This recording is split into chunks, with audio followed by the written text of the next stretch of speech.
ロンベイミンガラバーミャンマー山田チャンネルでございます。先日も出演していただきましたミャンマー側のスタッフのプーに今日も出演してもらいたいと思います。で今日はですね仕事のことではなくてミャンマーの若者がどのようにミャンマーで生活しているのかだったりですがどれぐらいの費用が1ヶ月生活するのにかかるかということについて聞いていきたいと思います。よろしくお願いします。よろしくお願いします。プープーがအခုအသက်ဘယ်လောက်လဲညီမတက်ကတော့29နှစ်ဖြစ်ပါတယ်ရှင်20ခုနော်ဟုတ်အခုကမိဘနဲ့အတူတူနေတာလားထိုင်ရောက်တင်နေတာလားဟုတ်မိမနဲ့အတူတူနေပါတယ်ရှင်တချို့မိသားစုက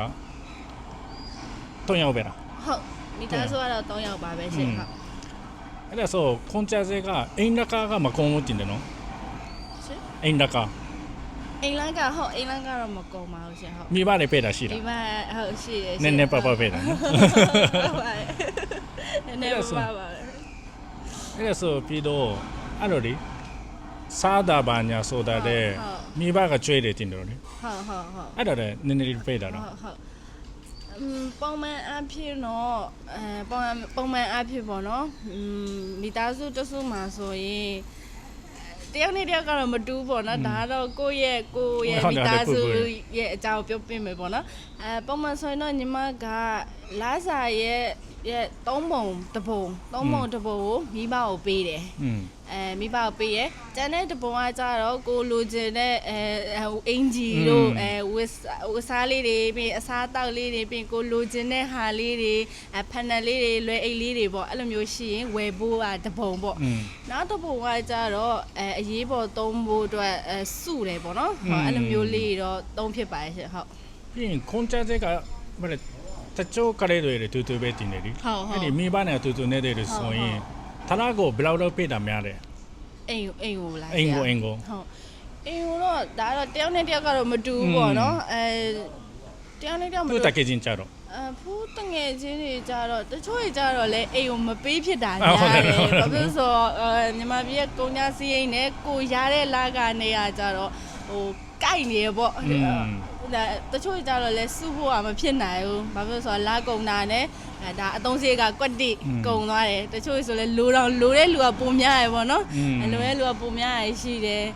ပုံမှန်အဖြစ်တော့ထားပါတော့လာစာကတယောက်ကိုပေါ့နော်အတရင်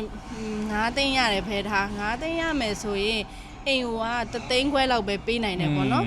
တချို့ကြလဲအဆောင်နေရဲ့လူကများတယ်တချို့ကြလဲမပေးနိုင်ကြဘူးဘာဖြစ်လို့ဆိုတော့အဆောင်ကားတွေရှိမယ်ရေဘူးမီးဘူးတွေရှိရဲ့အဆောင်နေတဲ့ကလေးတွေဆိုရင်တော့အိမ်ကိုပြန်ပို့နိုင်တဲ့လူကရှားတယ်ပေါ့နော်ညီမတို့လို့ဆိုရင်အဆောင်ကမပေးရဘူးအိမ်ရှိရဲ့အဲ့လိုမျိုးဆိုရင်တော့မှညီမတို့လည်းအများကြီးတော့မပေးနိုင်ဘူးအိမ်ကိုအလွန်3သိန်း2သိန်းအဲ့လောက်ကတော့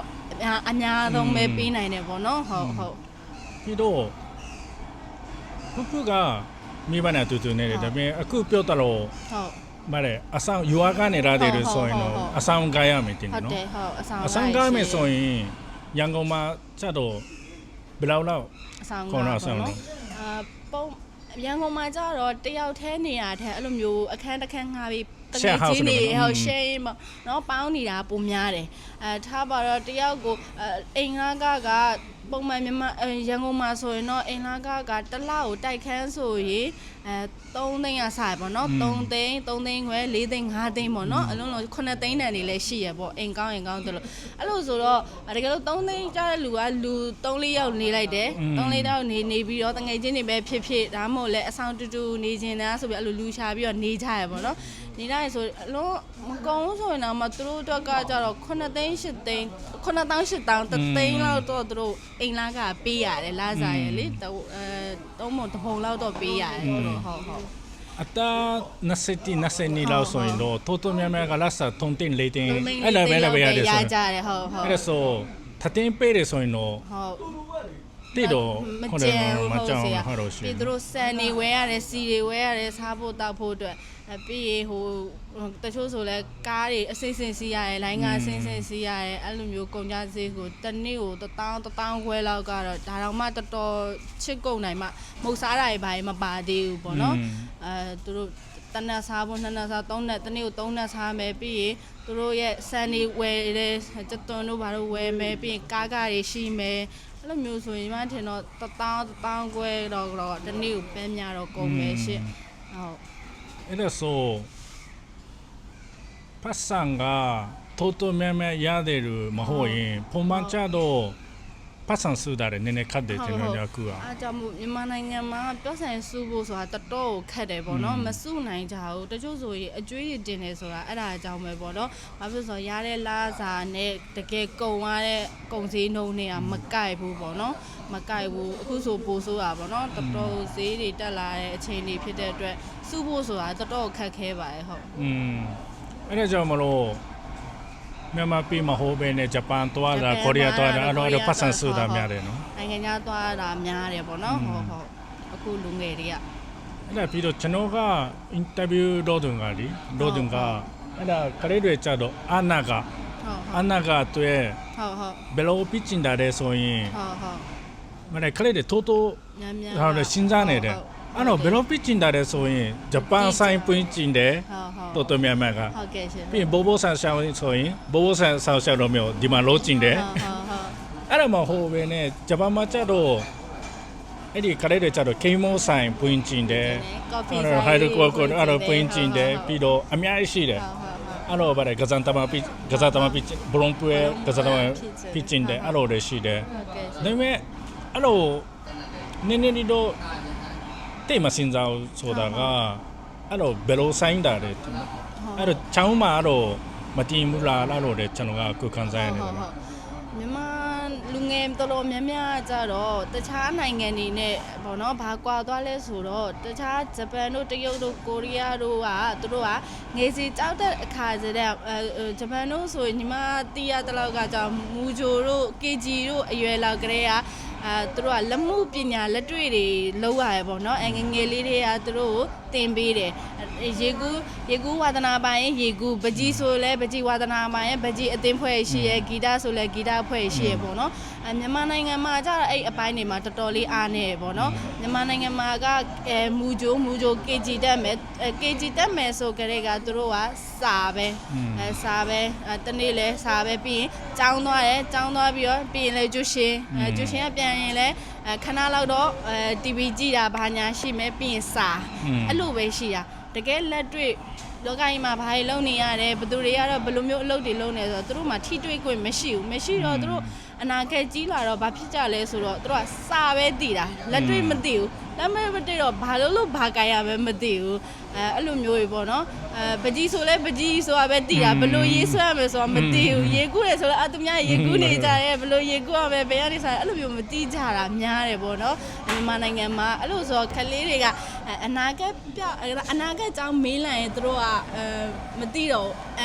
အရင်စဉ်းစားတယ်အနာဂတ်မှာကိုကဘာဖြစ်ချင်တာလဲ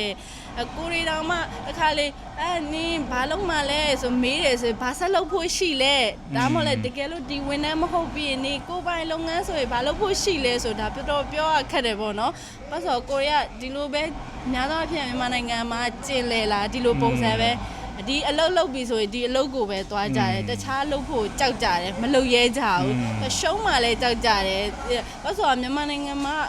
ငွေကြေးရလည်းခက်ခဲတယ်အလုပ်တွေကလည်းအလုပ်ကိုင်ခွင့်လန်းတွေကလည်းခက်ခဲတာဖြစ်တဲ့အတွက်တခုခုကိုပြောင်းဖို့ဆိုသူတို့ကတော်တော်မရင်ဆိုင်နိုင်ကြဘူးအခက်ခဲပေါ့ဒီဟာလုပ်လိုက်ရင်ငါတော့စားစရာမရှိတော့ဘူးငကိုတွေကမှငါပြည်လဲနေရမဟုတ်ဘူးစားစရာတော့မရှိဘူးဒီလုပ်ကိုသာငါလုပ်လိုက်ရင်ငါဘာနဲ့သွားစားရမှာလဲအဲ့လိုမျိုးတွေပြီးအကျွေးတွေကလည်းများတယ်အကျွေးလည်းမဆက်နိုင်အဲ့လိုမျိုးပေါ့ဒုက္ခပေါင်းများစွာနေစဉ်းစားပြီးတော့တခုခုအစ်စ်လောက်ရမှာသူတို့ကအရင်ကြောက်ကြတယ်အဲ့တော့ရတဲ့အလုပ်ကိုဆိုသူတို့ကဆက်ဆက်မြင့်မြင့်လုပ်ကြတာများတယ်အဲ့ဒါဆိုမလို့ခါတမ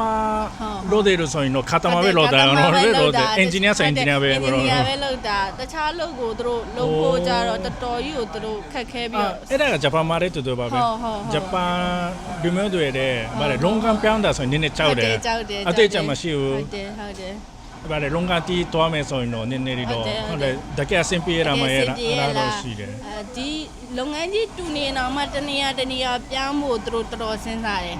ဒီအလုံးမာကကိုကဒီလိုနဲ့အဆင်ပြေပြီးသားဒီလုပ်ငန်းအကြောင်းကိုကတီးပြီးသားလုတ်တက်နေပြီးသားကနေပြီးတော့တနေရာရောက်သွားရင်ငါဒီအလုပ်ကိုလုံးနေလုပ်ငန်းတူပေမဲ့ငါလုတ်တက်ပါမလားသူတို့ရဲ့ system တွေကိုငါလိုက်မိပါမလားပြီးသူတို့ဟိုအထက်လူကြီးနေရောဆက်ဆံရေးကောင်းပါမလားတဲ့ပါမလားပေါ့နော်အဲ့လိုမျိုးအရန်တွေးကြတယ်အဲ့လိုဆိုတော့တခုလှုပ်ဖို့ကြောက်ရွံ့သွားကြတယ်လှုပ်ချင်ပေမဲ့စိတ်ကတော့ငါလှုပ်ချင်တယ်ဒီဟာဖြစ်ချင်တယ်လုပ်ငန်းရှိတယောက်ဖြစ်ချင်တယ်ဒါမှမဟုတ်လဲဟိုကော်ဖီဆိုင်လေးတစ်ဆိုင်ဖွင့်ချင်တယ်ဒါပေမဲ့ဘလို့စရမလဲဟိုမတင်ထားတဲ့အတွက်ပြီးနည်းနည်းလေးလာမှုအားလည်းနည်းတယ်ပေါ့နော်လေးလာမှုနားလည်းဖြစ်တဲ့အတွက်အခုကျတော့ဒါပေမဲ့ YouTube နဲ့ PP Facebook မှာ feedback ကိုလက်လာတော့ရတယ်ဟုတ်တယ်လေးလာလို့ရပေမဲ့လည်းသိရမလားတချို့ကြရလဲဟုတ်တယ်မတူဘူးနော်မတူဟုတ်လို့ရုပ်လေးပေါ့ဟုတ်အဲ့ဒါကြောင့်မလို့ကျွန်တော်ကန်ကြတာကခုပါတယ်အနာကအတွေ့စင်ကြရတယ်နည်းနည်းခတ်တယ်ပြီးတော့အခုမြန်မာပြည်မှာကျင်းနေကြတော့ဗါတယ်နည်းနည်းတော့မနေ့ပြန်နောက်တာစားနိုင်တာမစားနိုင်တာအဲ့တော့လည်းစဉ်းစားမှာနော်စဉ်းစားတော့တယ်အနောက်စင်ဟုတ်တယ်စဉ်းစားတော့မှလည်းနိုင်တော့သူတို့ဒီနေ့ငါသုံးနဲ့စားနိုင်မလားနောက်နေ့ရောငါဒီလိုပဲသုံးနဲ့စားနိုင်မှာဘယ်နဲ့စားနိုင်မလဲတနေ့ပဲစားနိုင်မလားရေတောက်နေမလားအဲ့လောက်ပဲစဉ်းစားတော့တယ်ဟိုနောက်9နှစ်တို့10နှစ်တို့သူတို့မှမတွေးဖြစ်ကြတော့ဘူးဟုတ်အဲ့ဒါကြောင့်မလို့အဲ့လိုခလေးရှိတယ်လို့ဆိုရင်ပေါ်စဉ်းစားမယ်နော်ဟုတ်တယ်ကလေးစရိတ်တွေចောင်းစရိတ်တွေလည်းဟုတ်အဲ့လိုဆိုအဲ့ဒါကမလေးဂျပန်နဲ့မြန်မာနဲ့ထူးတဲ့ဟာတွေရှိတယ်မထူးတဲ့ဟာတွေရှိတယ်အဲ့ဒါကြောင့်ဂျပန်နဲ့ထူးတဲ့ဟာတွေရှိတယ်မြန်မာမှာနဲ့မထူးတဲ့ဟာတွေရှိတယ်ဆိုတော့အဲ့ဒါဂျပန်တို့မျိုးတိုမြန်မာကအဲ့တော့မသိဘူးအဲ့လိုမျိုးဘာဖြစ်လို့အနာကဘယ်လိုပြချင်တယ်ဆိုတာကမရှိဘူးလားတော့ဟုတ်တွေးကြအဲ့တော့ပြနေတယ်ဆိုရင်အဲ့တော့နည်းနည်းရှင်းပြပြီးတော့မြန်မာချင်းချင်းကအခုဘယ်လိုလဲဆိုတာကိုရှင်းပြပြီးတော့မလဲချောင်းမတယ်ဘယ်လိုတင်ပေးတာလဲဆိုတာလေအဲ့တော့မတီးပဲနဲ့ဗါတဲ့ခလေးတွေခေါ်ရင်တော့ဗါတဲ့နည်းနည်းလေးတော့ဘယ်လိုကိုရမှာလဲ gap လို့မရှိတယ်မြန်မာချင်းမနဲ့ဂျပန်ချင်းမနဲ့မတူတယ်ဆိုတော့ဟုတ်တယ်နိုင်ငံတိုင်းကတော့ကိုယ့်ရည်ကြည်မှုနဲ့ကိုရှိရပေါ့နော်မတူကြဘူးအဲ့ဒါဘယ်လိုပြောလဲအဲ့တော့မလဲဘယ်လိုပြောမလဲဆိုတော့အဲ့ဒါအေးကြီးတာကပြောချင်တာအတိကပါတဲ့ကိုအင်ချင်မှုတဲ့တချို့နိုင်ငံအင်ချင်မှုတဲ့ရှိတယ်ဆိုရင်တော့ dispection ရတယ်အတိကပေါ့ dispection ရမှာဒီလိုရမှာဆိုရင်တော့မလို့ချင်တော့လေဟုတ်တယ်ဂျပန်မှာကျတော့ဒီလိုလို့မြန်မာကျတော့ဒီလိုလို့ဆိုတော့မတူဒလိထုံးတဲ့နေရာမတူတဲ့ကြတော့နားလေဆိုတနိုင်ငံနဲ့တနိုင်ငံကြတော့ရည်ကြီးမှုအရာရောလူမျိုးဘာသာအရာရောကိုးကွယ်သည့်ဘာသာအရာလည်းမတူနိုင်ဘူးပေါ့နော်တနိုင်ငံဒါပေမဲ့လည်းအများသောအဖြစ်အားလုံးကတော့လူဖြစ်တဲ့အတွက်ပေါ့နော်လူဖြစ်တော့အတွက်ကြောင့်မို့တယောက်နဲ့တယောက်လေးလေးဆဆရှိဖို့ပြီးရင်နားလည်မှုလည်းရှိရမယ်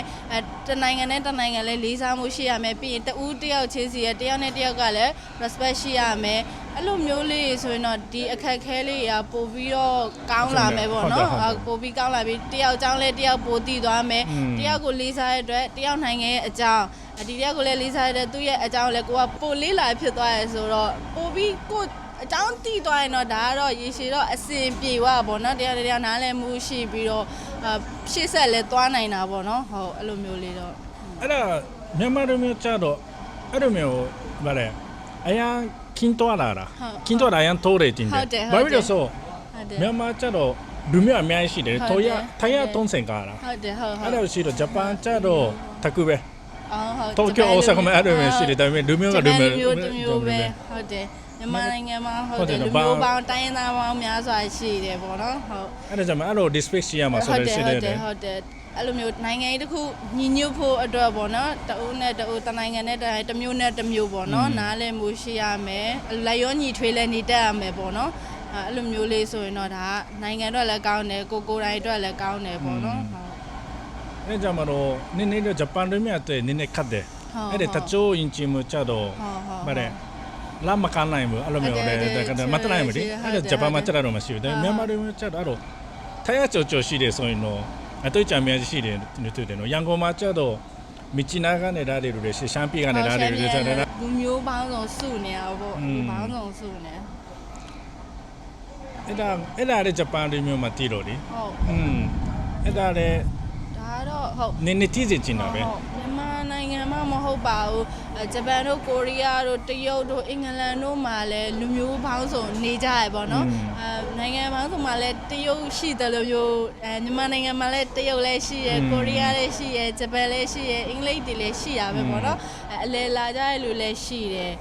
ရှိတယ်ဆိုတော့အဲ့လိုမျိုးပေါ့အရေးကြီးဆုံးကတော့တုံးနဲ့တုံးနားလဲပြီးသူကလည်းကို respect ရှိမယ်လေးစားမှုရှိမယ်ဟိုဘက်ကလည်းကိုနိုင်ငံဒီလိုပါလားဖြည့်တွေးပေးမယ်ပေါ့နော်negative ဘက်သွားမဟုတ်ဘဲနဲ့ positive ဘက်သိရမလားဒီမြန်မာနိုင်ငံမှာတော့ကိုမြင်ရတယ်လို့ဒါမျိုးလေးတော့ရှိပါလားဆိုပြီးတော့အတွေ့အကြုံလည်းရမယ်ဗဟုသုတလည်းရမယ်ကိုနိုင်ငံလေးလာပြီးသားလည်းဖြစ်သွားပါပေါ့နော်ဒီနိုင်ငံမျိုးကဒီလိုမျိုးလေးပါလားထားပါတော့မြန်မာနိုင်ငံဆိုရင် Golden Land လို့တီးကြတယ်ရွှေနိုင်ငံဗုဒ္ဓဘာသာထွန်းကားတဲ့နိုင်ငံပေါ့နော်အဲ့လိုမျိုးဒီနိုင်ငံလေးကဒီမြန်မာဆိုရင်ဒီနိုင်ငံကဒီလိုမျိုးလေးပါလားထိုင်းဆိုလည်းအတိုင်းပဲသူ့ရည်ကြည်မှုနဲ့သူရှိရပေါ့နော်အဲ့လိုမျိုးတော့ပို့ပြီးတော့ဂျပန်ဒီမျိုးတဲ့မြန်မာဒီမျိုးတဲ့ BPP တချို့ဒီမျိုး BPP ပို့ပြီးတော့အဆင်ပြေရဟုတ်တယ်ရှိရဟုတ်OK。今日はですね、実際にプーに、若者たちの生活から実際にどのように、どれぐらいお金を使っているかっていうことだったりですとか、あとはミャンマーの若者たちがどのようなことを日々感じて生活しているのかっていうことの一部をちょっと聞かせていただきました。もし皆さんまたミャンマーの若者がこんなことを言ってるんだけどどうしてなのかとかっていうの気になることがあればぜひコメントください。本日は以上です。タター。